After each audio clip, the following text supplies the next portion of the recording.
সরস্বতী পূজার দিন গিয়েছিলাম আমরা কালীকুন্ডি ধামে। সেখানে গিয়ে লিটন বাবুর সাথে দেখা।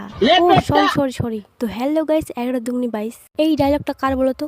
তো প্রথমে চলে যাই আমরা সরলা হাই স্কুলে গিয়ে দেখি সরস্বতী পুজো হচ্ছে না বিয়ে করে জানতে পারলাম এদিকে বিয়ে হচ্ছে আর এইদিকে সরস্বতী পুজো হচ্ছে। তো একটু ঘোরাঘুরি করার পর আমরা রওনা দিলাম তোর দিকে, মানে কালীকুন্ডি ধামে। আর আমরা একা যাচ্ছি না, আমার সাথে আরো দুজন যাচ্ছে, কাপল আর কাপল নিয়ে। অনেকটা রাস্তা পেরানোর পর আমরা ফাইনালি পৌঁছে গেলাম। এটা হলো কালীকুন্ডি যাওয়ার রাস্তা। কারা কারা গিয়েছিলে অবশ্যই কমেন্টে বলবে।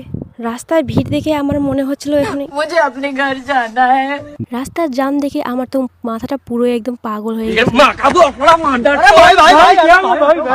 ফাইনালি পৌঁছে গেলাম।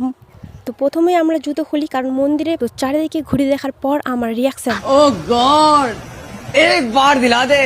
তো ঘোরাঘুরি প্রায় আমাদের শেষের, সেখান থেকে যাওয়ার ইচ্ছা করছিল না, তবুও আমরা সেখান থেকে বেরিয়ে পড়ি। কারণ তো আজকের জন্য টাটা, দেখা হচ্ছে নেক্সট ভিডিওতে।